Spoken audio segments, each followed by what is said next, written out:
antara takdir dan harapan di Medan. Medan sedang tidak tenang.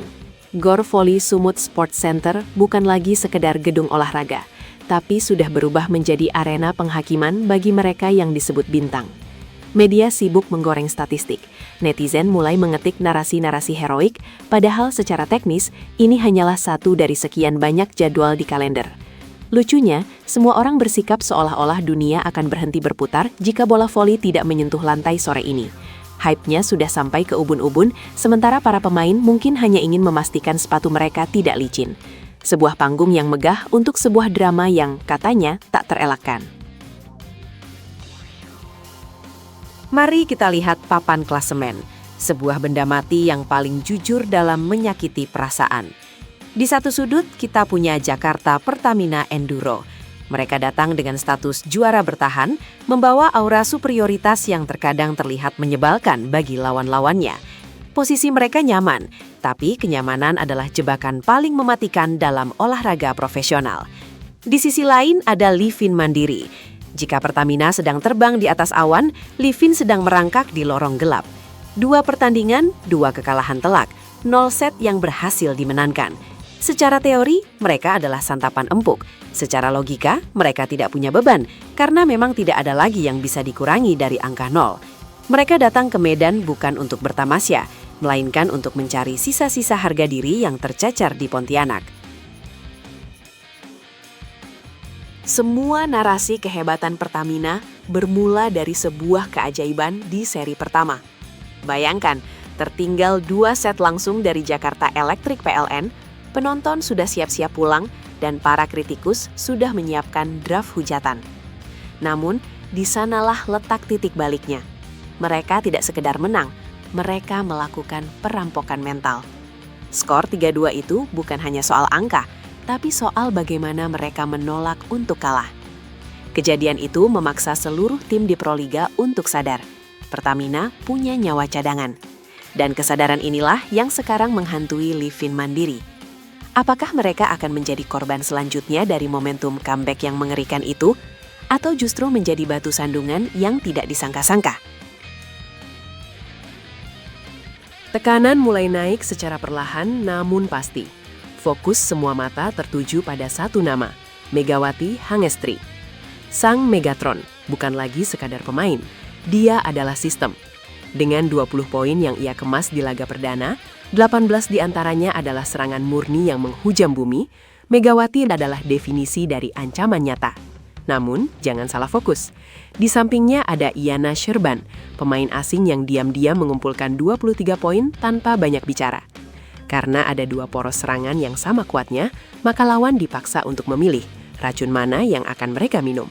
Akibatnya, pertahanan lawan seringkali berantakan karena terlalu sibuk menjaga bayang-bayang Megawati, sementara Sherban menghukum mereka dari sudut yang tak terduga. Ini adalah langkah catur yang berani dari Pertamina. Dan sejauh ini, praktik mereka di lapangan jauh lebih mengerikan daripada teori di atas kertas. Di seberang net, waktu seolah berjalan lebih cepat bagi Yola Yuliana.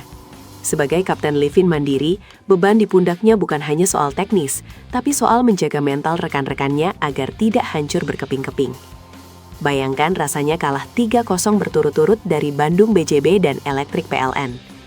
Skor 25-14 atau 25-15 adalah luka yang menganga. Opsi mereka makin sedikit. Strategi konvensional sudah terbukti gagal. Sekarang mereka berada di titik dilema. Tetap bermain aman dan kalah dengan terhormat, atau bermain gila-gilaan dengan resiko hancur lebur.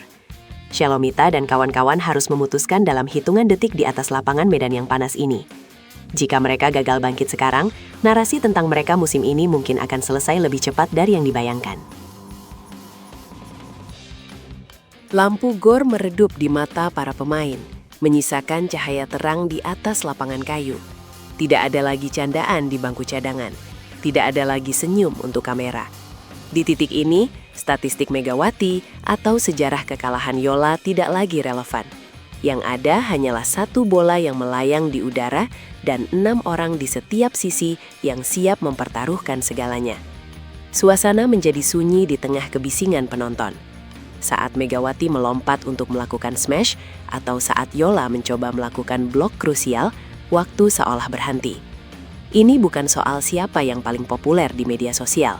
Ini soal siapa yang mampu menguasai detak jantungnya sendiri saat poin kritis menyentuh angka 24. Satu keputusan untuk melakukan tipuan, satu respon untuk melakukan dive. Disinilah karakter asli sebuah tim diuji hingga batas maksimal.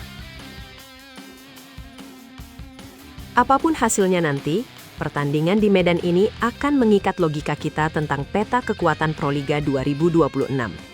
Jika Pertamina kembali menang, maka narasi tim tak terkalahkan akan semakin liar dan mungkin sedikit menyebalkan bagi kompetisi.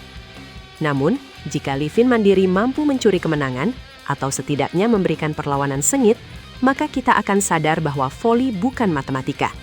Ini bukan soal siapa yang paling kuat di atas kertas, tapi siapa yang paling tepat menempatkan momentum di ruang sempit.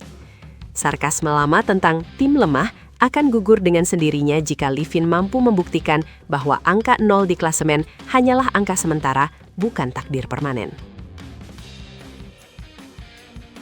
Pada akhirnya, kita semua hanya penonton dari sebuah drama yang naskahnya ditulis secara spontan oleh keringat para pemain. Banyak rencana yang disusun di ruang ganti, namun sangat sedikit yang benar-benar berjalan mulus saat peluit dibunyikan. Megatron mungkin tetap menjadi monster, atau Yola mungkin menemukan kembali sentuhan emasnya. Medan akan menjadi saksi, apakah ini awal dari dominasi absolut atau justru awal dari kebangkitan yang mustahil. Apapun itu, kita nikmati saja pertunjukannya. Dan kita bahas lagi nanti saat debu di lapangan sudah tenang.